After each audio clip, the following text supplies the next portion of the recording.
Bob Dole fought a secret war against television networks that most Americans never knew about. In 1996, he discovered TV companies were getting $70 billion worth of digital airwaves for free. He called it the biggest corporate theft in history. But when he tried to stop it, powerful media executives threatened to destroy his presidential campaign. They spent millions to silence him. What happened next would change how we watch TV forever. The shocking truth about Dole's hidden battle reveals why your cable bill costs so much today. Bob Dole was born on July 22, 1923, in a small house at 1035 North Maple Street in Russell, Kansas. His father, Doran, ran a creamery, and his mother, Bina, took care of the family.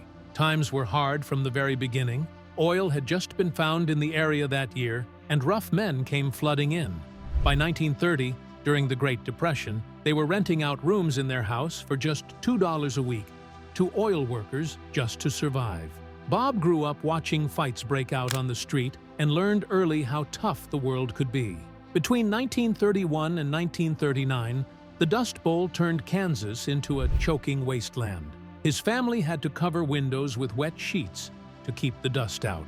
In 1935, one massive storm dropped 12 inches of dust over the town. Crops failed, wheat prices dropped to 25 cents per bushel, and Bob's father nearly lost his business. Bob was only 8 when he started mowing lawns for 25 cents to help out. At age 10 in 1933, Bob took a job delivering newspapers for 5 cents each.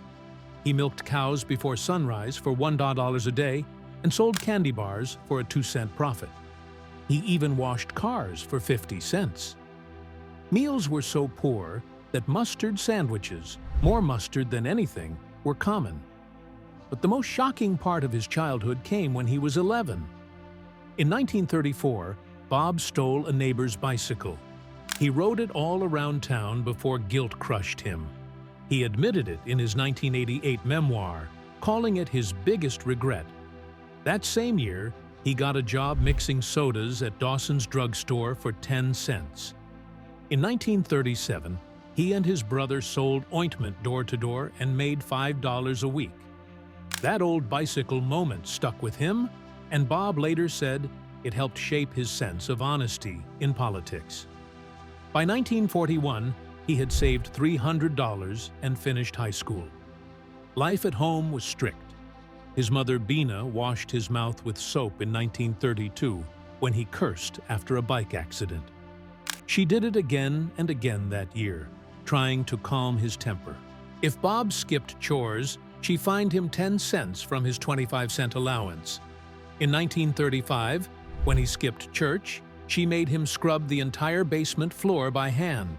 She also worked selling sewing machines door to door for $20 a week. Bob often went with her and learned how to talk to people and close sales. Her motto was simple: be a doer, not a steward. He never forgot it. In 1988, during a vice presidential debate, he used that same blunt attitude. Her discipline shaped everything. Even after Bob became famous, he visited her every week until her death in 1983, at age 79. By high school, Bob had grown into a strong athlete. From 1937 to 1941, he led the basketball team, scoring 15 points per game. He caught 10 touchdowns playing football in 1940 and ran the 440-yard dash in 52 seconds on the track team. He was 6'2" and weighed 190 pounds. In 1941, University of Kansas coach Phog Allen offered him a $500 basketball scholarship. But in 1943, Bob turned down a pro basketball deal from the Phillips 66ers that paid $200 a year. He chose to enlist in the Army instead on June 3, 1943. That one choice changed everything. Bob had already joined the Army Reserve in June 1942 while at the University of Kansas. In December 1943, he was called to duty and trained with the 10th Mountain Division. By February 1945, he was a second lieutenant headed for Italy. On April 12, 1945, his unit was attacking the Apennine Mountains. The very next day, Bob was hit in the leg by a grenade but kept going. On April 14th, he led a charge up Hill 9113. The top was 3,000 feet high and filled with German bunkers. Even after 40 minutes of napalm and artillery, the enemy survived. Landmines exploded all around. Bob saw his radio man go down and ran to pull him to safety. As he crawled back, a shell or gunfire ripped through his back and right shoulder. His spine was shattered. He collapsed, paralyzed from the neck down, face in the dirt, bleeding. Medics marked an M on his forehead in blood, so he wouldn't be given morphine twice. He was left on the battlefield for 9 hours before being taken to a field hospital. His fever spiked to 109 degrees. He had blood clots and an infection that nearly killed him. Doctors thought he wouldn't survive. His shoulder was destroyed, spine broken at C7, and blood filled his chest. They almost amputated his right arm. On April 20th, they removed the dead tissue. He was given experimental streptomycin, one of the first uses in humans. It helped, but it damaged his kidneys. He dropped from 192 to 122 pounds. In June 1945, he was moved to Percy Jones Army Hospital in Michigan. Armenian doctor Hempar Kalikian operated on him 7 times, for free. On July 15, 1945, they fused his spine using hip bone. He had side effects, hearing loss, vertigo, and constant pain. He refused most painkillers, fearing addiction. He needed 1/200 units of blood and could barely move. Recovery took 39 months. His first surgery in June 1945 added a 6-inch bone graft. The second removed shrapnel. The third drained infections. The fourth and fifth tried to rebuild his shoulder with cadaver bone and metal plates. One had to be removed in surgery 6. The final one, in May 1947, stabilized his arm. He spent 6 months in a body cast, got bed sores, and endured 1/200 therapy sessions. He only regained about 10% use of his right arm and couldn't button his own shirt until 1950. He refused opioids after the first week and suffered through it all. Staff said he never complained, even when his temperature hit 105 dBq during a Christmas pneumonia scare in 1946. He earned 2 Purple Hearts, one for April 13th and one for April 14th. He got the Bronze Star for bravery and other military honors. He couldn't lift his right arm above shoulder height and had numbness in the left. To hide his injuries, he carried a pen in his hand. From 1952 to 1955, he needed help dressing. Those hidden struggles led him to push for disability rights later. When he got home in 1948, he weighed only 122 pounds. In his backyard, he built a rope and pulley system tied to a tree. Even without feeling in his right arm, he trained every day. Neighbors donated $1,800 in a cigar box to help him pay bills. He slowly lifted weights by 1949 and could walk again by 1950. But the emotional scars remained. The homemade device stayed in his yard for 50 years, a reminder of the fight he refused to lose. In 1949, Bob tried starting fresh at the University of Arizona. He hoped to become a doctor, but he failed 3 classes. Scoring D's depression hit hard. He taped lectures and stayed up until 2 a.m. transcribing with his left hand. His GPA fell to 2.1. In 1950, he admitted he considered suicide. He wore a sling to hide his arm. After 1 year, he transferred, calling that year his lowest point. In January 1951, he started at Washburn University. He earned his bachelor's and law degree by June 1, 1952. He worked part-time for $1.25 an hour and kept his right arm in his pocket during interviews to avoid pity. He used a wire recorder in class and transcribed everything later. Despite a starting GPA of 2.5, he graduated with honors. In 1952, while still in school, he won election to the Kansas House. He worked 12-hour days, using a button hook to dress and cutting his food ahead of time. Bob married Phyllis Holden on June 12, 1948. She was an occupational therapist at the hospital where he was treated. They had a daughter, Robin, in 1954. But by 1955, the emotional weight of his injuries created distance between them. They had separate bedrooms. Phyllis once asked why they didn't sleep in the same room anymore. Bob was silent. They divorced in 1972 after 23 years. Phyllis later remarried, but Bob always carried the scars of war deep inside. Bob Dole was only 27 years old when he won his first election in 1950 as county attorney in Russell, Kansas. He had just come back from World War II and law school, and he beat another returning soldier by 1/200 votes. Right away, he was handling over 100 cases in his first year, but one stood out. A farmer named John Smith had shot his neighbor over a land dispute on June 15, 1950. Dole took the case seriously, even though he got death threats through letters and phone calls. He started carrying a pistol just in case. On October 12, 1951, the jury found Smith guilty after just 3 hours. He was sent to prison for life. Years later, in a 1996 interview, Dole said one of the threats actually came from the victim's own family, who tried to bribe a witness. Despite all this danger, Dole's record kept getting better. By the end of his term, he was handling about 150 cases a year with a win rate of 90%. That same 1950 campaign wasn't easy either. Russell County had been voting Democrat for 20 years, and Dole was a young Republican.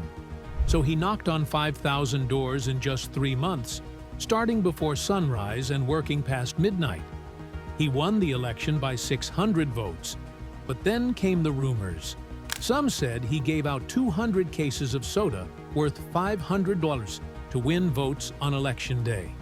That would have broken Kansas election laws.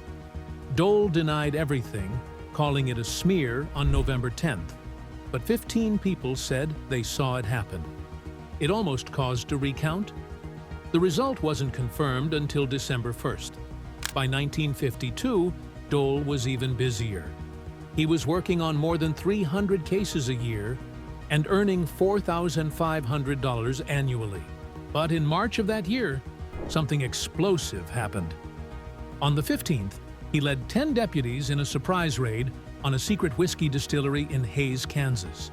They seized 5,000 gallons of illegal alcohol worth $50,000. The sheriff, Tom Barker, was caught taking $10,000 in bribes. Dole had gotten a tip from an anonymous call on March 10th, and by April 2nd, Barker was arrested. It made Dole unpopular with some locals, and rumors spread that he planted the evidence. He still won re-election in November, but only by 200 votes. He later found $20,000 in hidden bribe money and forced Barker to resign on July 1st. Dole then testified against 15 officials, and 12 were convicted before the end of the year. His personal life had its own secrets. Dole married Phyllis Holden, but after 24 years, they divorced on January 11, 1972. Rumors said he had been unfaithful. From 1968 to 1970, he was secretly seeing a 28-year-old secretary named Meredith Roberts. They met in Washington and wrote over 100 love letters.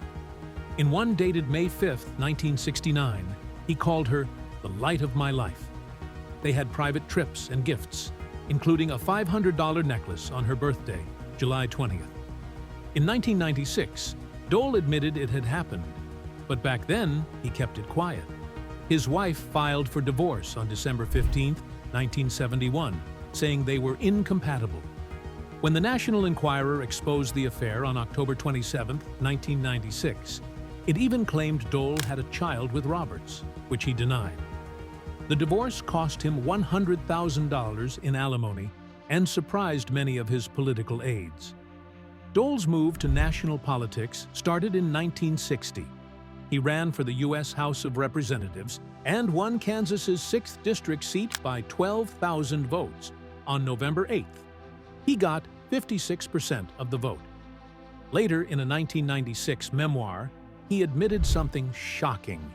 His campaign had spread rumors that his opponent, William Davis, avoided serving in World War II.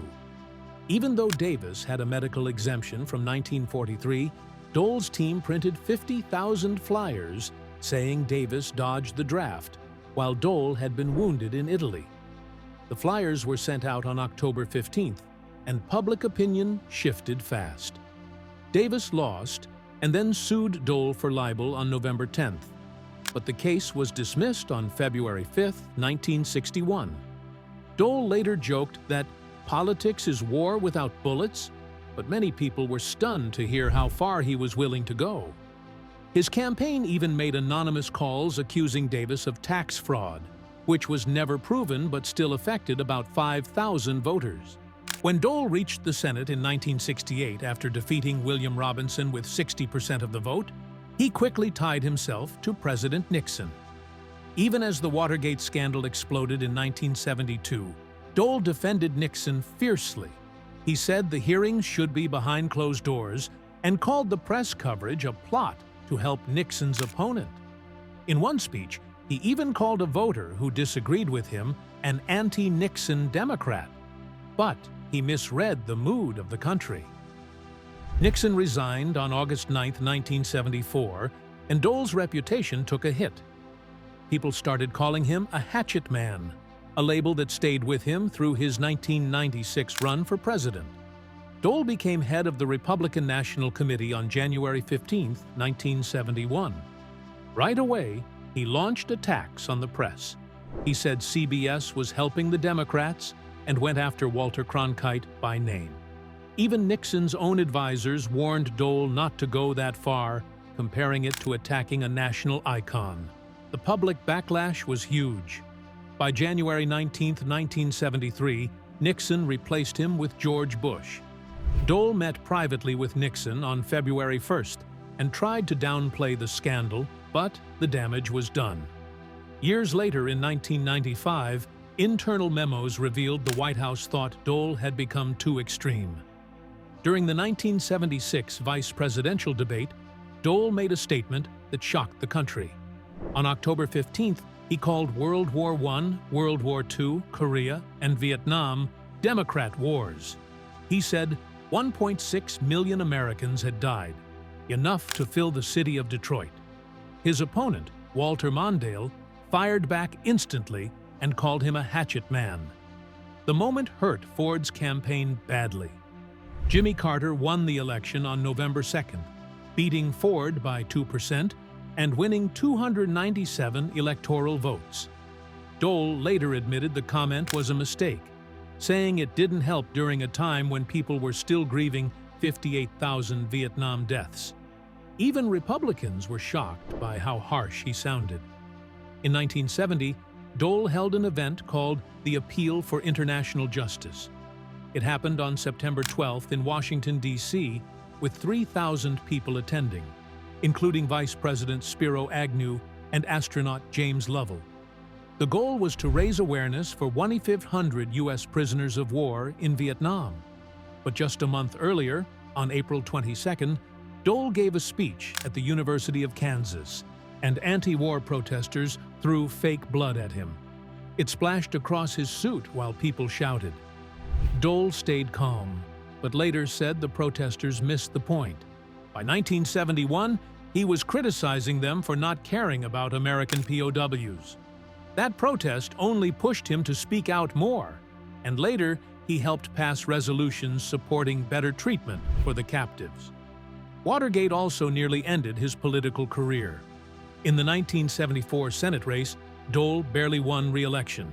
He beat Democrat Dr. William Roy by just 13,132 votes out of 800,000. It was only a 50.7% win. People were angry about Nixon's resignation, and some called Dole the senator from Nixon. Desperate, his campaign sent out anonymous flyers days before the vote. They showed photos of aborted fetuses in trash cans and accused Roy of performing 1,400 abortions. Roy, an obstetrician, called the ads dirty politics. The campaign even aired TV spots saying Roy made money from abortions. Dole later said he regretted it. But the damage was done. It was the most expensive Senate race in Kansas history at the time, costing $500,000.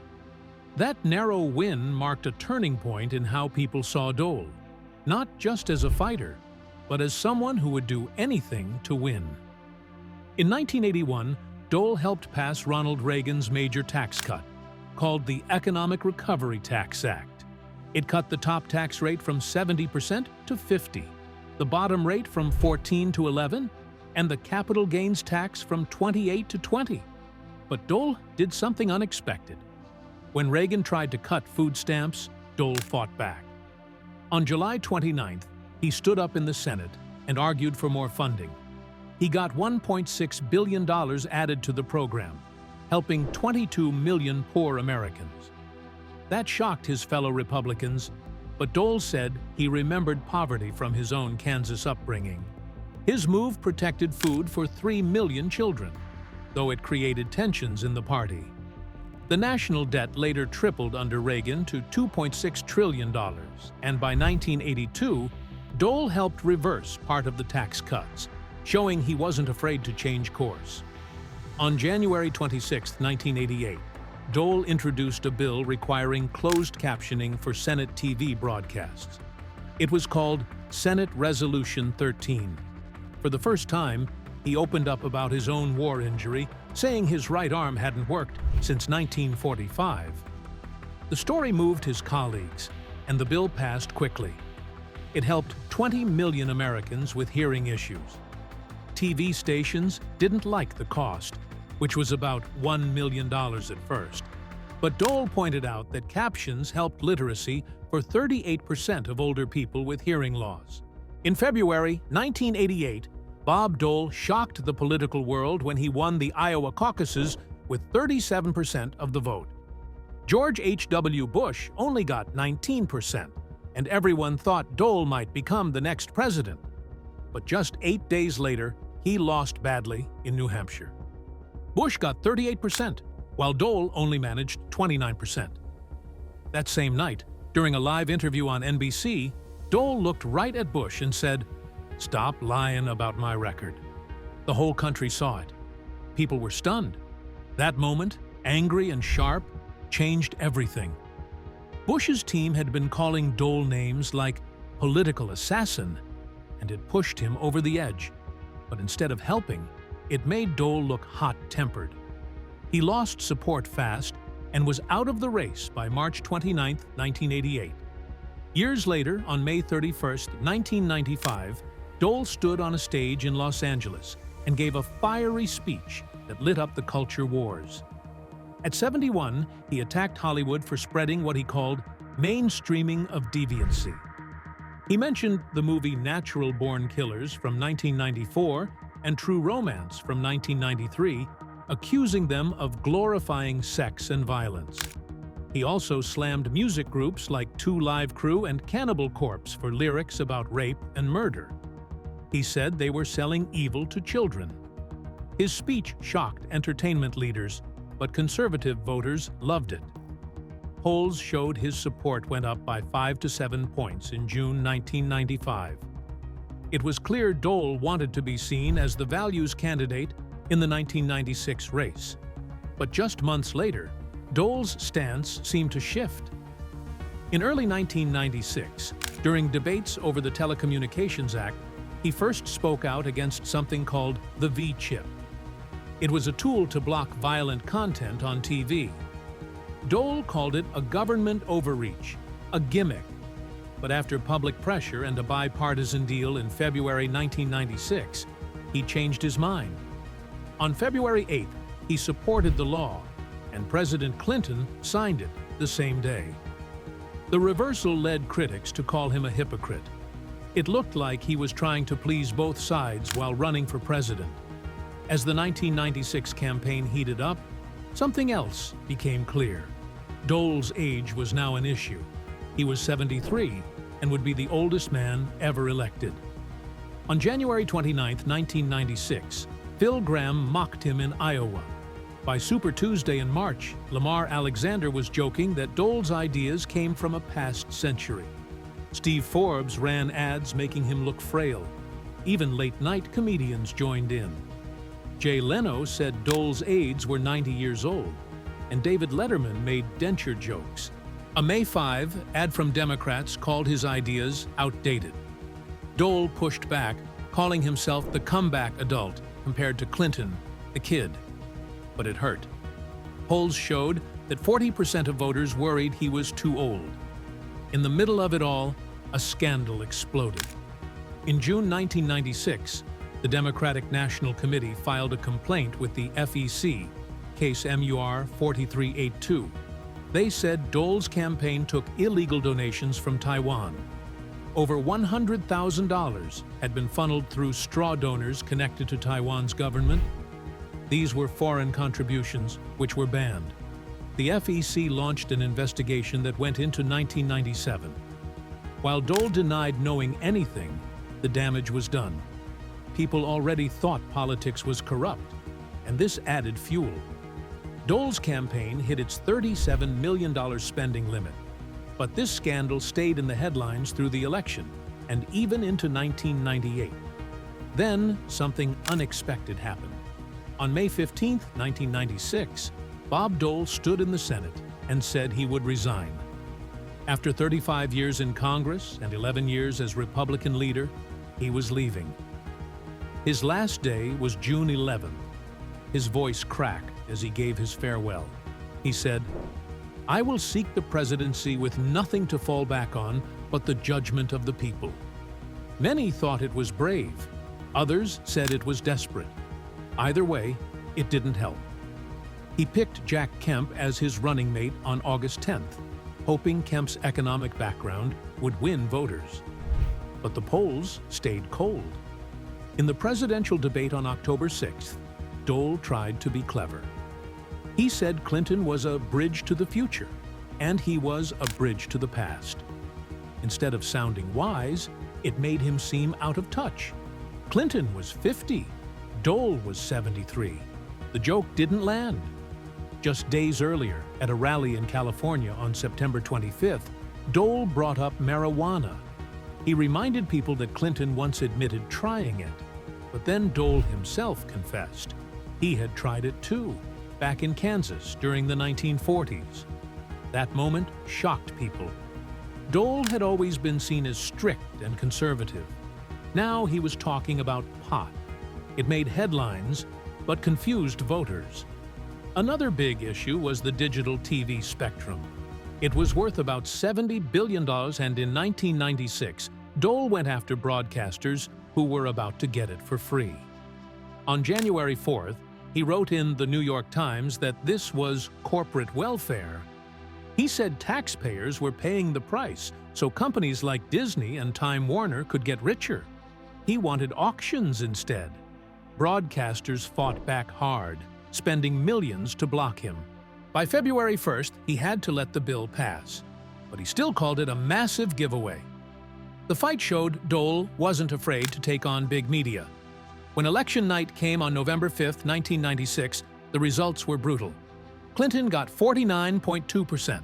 Dole only managed 40.7%. Ross Perot got 8.4%. In the Electoral College, it was 379 to 159. The loss was even worse than expected. One reason was that many conservatives stayed home. Evangelical turnout dropped by 5% compared to 1992. Even though Dole had supported the Hyde Amendment in 1976 to block federal abortion funding, his 1996 platform included a tolerance line for other views. That upset hardliners. After the loss, Dole said, "Tomorrow will be the first time in my life I don't have anything to do." But he didn't disappear. In 1997, he took on the spectrum fight again. On January 9th, he revealed that broadcasters had spent $4 million in 1996 to kill reforms. They had even threatened to stop giving him fair media coverage. As a private citizen, he kept pushing for auctions. His efforts helped lead to partial auctions by 2002. His boldness surprised people. Just 72 hours after the loss, he went on David Letterman and joked about himself. Audiences loved it. That same year, Bob Dole made an even bigger surprise move. At 74, he appeared in a national TV ad for Viagra. After prostate cancer treatment in 1991, he had erectile dysfunction.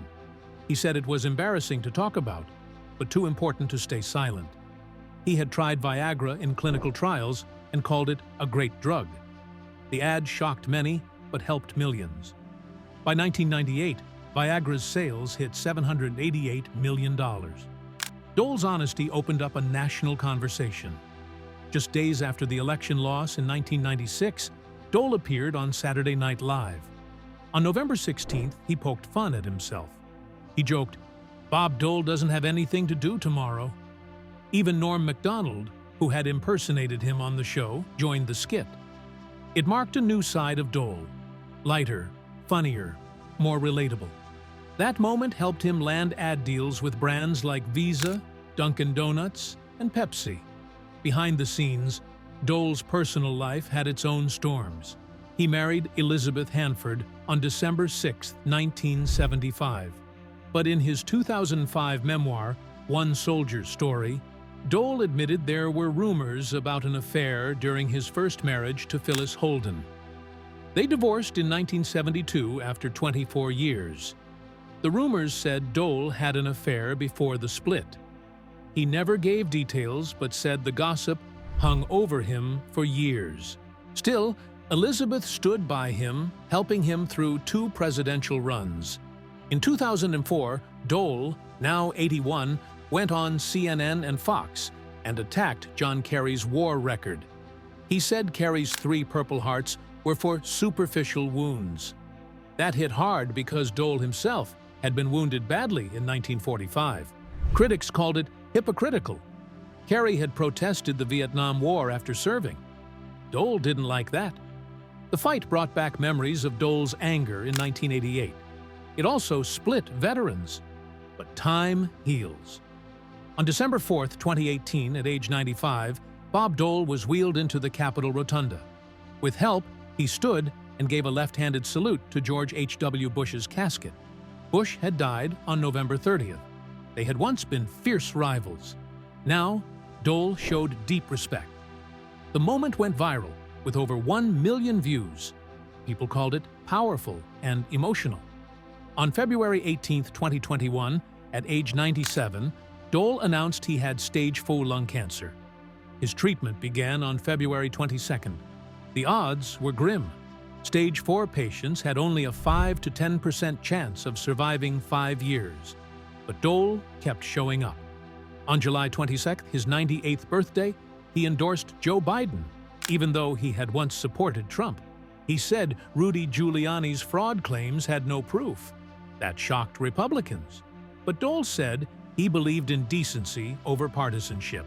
He died on December 5, 2021, at age 98. He passed away peacefully at home in Washington, D.C. His funeral was held on December 10th at the National Cathedral.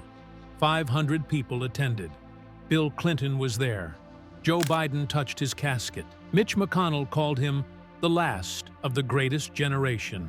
Dole lay in state on December 9th, and flags flew at half-staff until December 11th. He was buried in Russell, Kansas, his hometown. His biggest legacy may be what he did for people with disabilities. After being wounded in 1945, he never stopped fighting for others like him. He helped create the Americans with Disabilities Act, signed on July 26, 1990.